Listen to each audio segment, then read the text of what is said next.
کبھی انسان ایک لمحے کی خواہش کے پیچھے چلتے ہوئے ایسا قدم اٹھا لیتا ہے جس کے اثرات صرف چند لمحوں تک نہیں رہتے بلکہ پوری زندگی کو بدل سکتے ہیں۔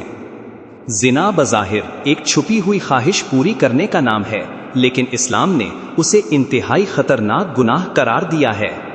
قرآن مجید میں اللہ فرماتا ہے، اور زنا کے قریب بھی نہ جانا، بے شک یہ بے حیائی ہے اور بہت برا راستہ ہے۔ غور کیجئے، اللہ نے صرف زنا سے منع نہیں کیا بلکہ اس کے قریب جانے سے بھی منع فرمایا۔ اس کا مطلب یہ ہے کہ وہ تمام راستے جو انسان کو اس گناہ تک لے جاتے ہیں ان سے بھی بچنا ضروری ہے۔ آج کے دور میں غلط صحبت، بے حیائی پر مبنی مواد، ناجائز تعلقات اور تنہائی میں گناہ کے مواقع انسان کو آہستہ آہستہ اس راستے پر لے جاتے ہیں جہاں واپسی مشکل محسوس ہونے لگتی ہے۔ زنا کا سب سے بڑا نقصان یہ ہے کہ یہ انسان کے اللہ کے ساتھ تعلق کو کمزور کر دیتا ہے۔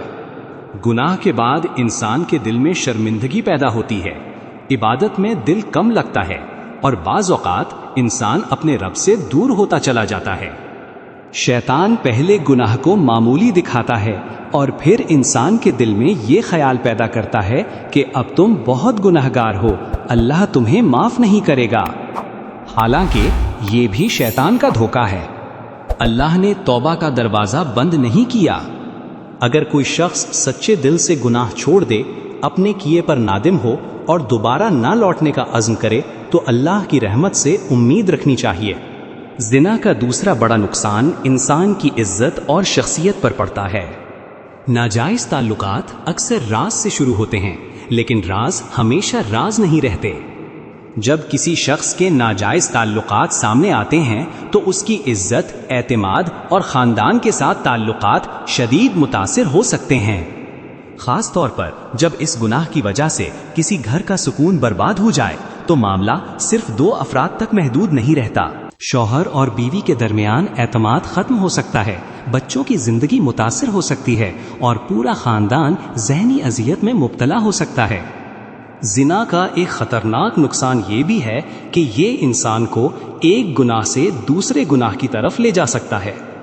ابتدا میں انسان صرف بات چیت کرتا ہے، پھر ملاقاتیں شروع ہوتی ہیں، پھر تنہائی اختیار کی جاتی ہے اور آخر کار وہ حد پار ہو سکتی ہے جس سے اللہ نے سختی سے منع فرمایا ہے۔ اسی لیے اسلام نے صرف آخری گناہ سے نہیں بلکہ اس کے راستوں سے بھی بچنے کی تعلیم دی ہے۔ انسان کو اپنی نگاہ، اپنی گفتگو، اپنی دوستیوں اور اپنی تنہائیوں کی حفاظت کرنی چاہیے، کیونکہ بڑے گناہ اکثر چھوٹے قدموں سے شروع ہوتے ہیں۔ زنا کے دنیاوی نقصانات میں جسمانی اور طبی خطرات بھی شامل ہیں۔ ناجائز اور غیر محفوظ جنسی تعلقات مختلف جنسی بیماریوں کے پھیلاؤ کا سبب بن سکتے ہیں۔ بعض بیماریاں انسان کی صحت پر طویل عرصے تک اثر انداز ہوتی ہیں اور بعض صورتوں میں زندگی کے لیے بھی خطرناک ہو سکتی ہیں۔ اس کے علاوہ ایسے تعلقات سے حمل، خاندانی تنازعات اور ایسے مسائل پیدا ہو سکتے ہیں جن کا اثر کئی زندگیوں پر پڑتا ہے۔ لیکن اسلام کا مقصد صرف ان نقصانات سے ڈرانا نہیں بلکہ انسان کو ابتدا ہی سے پاکیزہ اور محفوظ راستہ اختیار کرنے کی تعلیم دینا ہے۔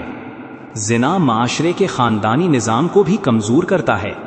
نکاح انسان کو محبت، ذمہ داری، وفاداری اور حقوق کے ایک پاکیزہ نظام میں داخل کرتا ہے، جبکہ زنا انسان کو ذمہ داری سے بچتے ہوئے خواہش کی تکمیل کی طرف لے جاتا ہے۔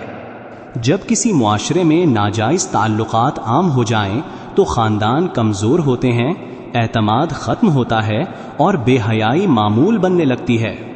یہی وجہ ہے کہ قرآن نے زنا کو صرف ایک انفرادی گناہ نہیں بلکہ معاشرتی فساد کا سبب بننے والا عمل قرار دیا ہے۔